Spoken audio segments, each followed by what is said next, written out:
Je voudrais d'abord me réjouir donc de cette visite fraternelle et exprimer toute ma gratitude à mon frère, le président de l'Assemblée, Vital Kamerhe. Et d'abord, notre entretien a porté sur notre compassion. Comme vous le savez, il a été victime d'attaques. Donc, on a d'abord présenté, apporté notre soutien et manifesté donc notre compassion. Et puis, deuxièmement, comme je le disais, fraternellement, cette visite s'inscrit dans la dynamique de l'excellence des relations entre son Excellence le président Alassane Ouattara et le président Tshisekedi. Et comme vous le savez, le président Alassane Ouattara m'avait donc commis à l'effet de le représenter à l'investiture donc du président Tshisekedi. J'y étais, donc c'est naturellement dans cette même dynamique qui traduit encore une fois de plus la qualité des relations que nous nous sommes rencontrés cet après-midi.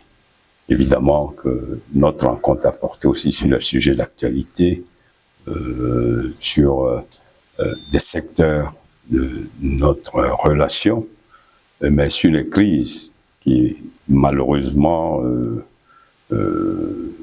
arborent un peu certaines voies de nos pays. La crise aujourd'hui dans l'Est du Congo, la crise au Mali, la crise au Burkina, la crise au Niger. Donc autant de crises pour lesquelles, en tant que président de l'Assemblée, nous avons considéré qu'il était bon que le Parlement, la diplomatie parlementaire joue sa part. C'est vrai que la diplomatie de l'exécutif est dans son rôle. La diplomatie de l'exécutif se donne tous les moyens d'arriver à une solution, mais nous pensons que la diplomatie parlementaire a un rôle de complémentarité. Et donc, nous voulons être une valeur ajoutée. Nous ne voulons pas être ramés à compte courant de l'exécutif, mais nous voulons être une valeur ajoutée. Nous restons convaincus que cette dynamique de la diplomatie parlementaire, à n'en point douter, sera donc d'une valeur ajoutée pour la recherche de la paix, la stabilité, éléments fondamentaux pour le développement de nos pays. Moi, je suis heureux d'avoir rencontré aujourd'hui mon frère Adama, le président de l'Assemblée nationale de la Côte d'Ivoire, pays ami et pays frère. Vous savez que beaucoup de choses unissent la République démocratique du Congo et la Côte d'Ivoire, que ce soit le football, que ce soit les amitiés traditionnelles depuis l'époque de Houphouët. Aujourd'hui, nous sommes heureux du miracle de Ouattara, où j'étais moi-même à Abidjan. Et quand mon frère m'a convié à cette rencontre, j'ai dit c'est l'occasion de découvrir un peu les secrets du miracle qu'ils ont opéré pour construire autant d'infrastructures routières et sociales. Le pays est en train de se transformer chaque jour. Et même vous avez gagné la CAN, que vous avez organisée. Mais nous avons aussi échangé, comme il vient de le dire, sur des questions qui attristent l'Afrique. Il est temps que l'Afrique aime l'Afrique. On ne peut pas comprendre qu'entre nous, Africains, nous fassions la guerre.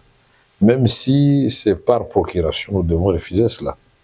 C'est comme ça que nous avons passé en revue la situation à l'est de la République démocratique du Congo et les remercier du fait qu'avec des autres présidents d'autres pays, ils ont soutenu la résolution condamnant cette guerre et ensemble en train d'explorer les voies et moyens, non seulement pour ce qui se passe à l'est de la République démocratique du Congo, mais dans d'autres pays qui viennent d'énumérer, le Niger, le Burkina, le Mali sont des pays extraordinaires où il y a des peuples qui sont déterminés à travailler et à prendre leur destin en main. Nous voulons cette Afrique-là réconcilier avec elle-même, où il n'y a plus de guerre. Et nous pensons que grâce aux efforts des élus du peuple, puisque nous connaissons, nous, les désidératas du peuple, et nous avons cette redevabilité vis-à-vis de ce peuple, nous allons accompagner l'effort de l'exécutif, de nos chefs d'État, par cette approche de proximité entre parlementaires. Nous pouvons nous comprendre mieux et peut-être pousser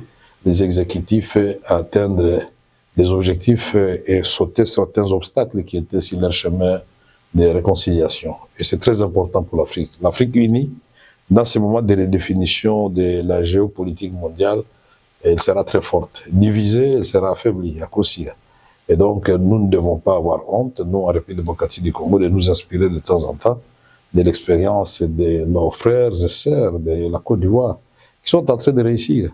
Nous sommes en train de tirer par les bas par la guerre. Nous sommes convaincus que la paix rétablie en République démocratique du Congo, c'est de par sa position géostratégique et toutes les ressources que notre pays regorge, nous allons non seulement aider nos voisins, les 9, mais l'ensemble des pays de l'Afrique centrale et pourquoi pas toute l'Afrique. C'est très important. Merci encore une fois pour cette rencontre et toutes nos salutations au président, à son excellence monsieur le président de l'Afrique, Alassane Ouattara, et au peuple frère de la Côte d'Ivoire.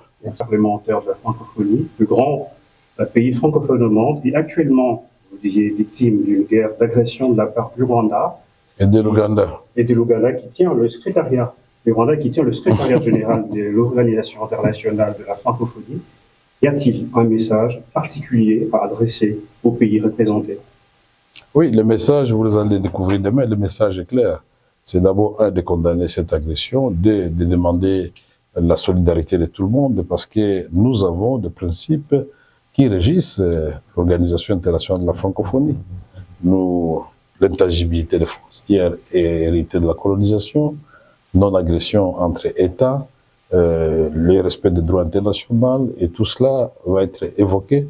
Et nous allons demander l'adhésion à tout le monde à cette résolution, et que, bon, qu'ils tiennent le secrétariat, mais ils ne vont pas tenir quand même les convictions de tous les présidents qui seront dans la salle.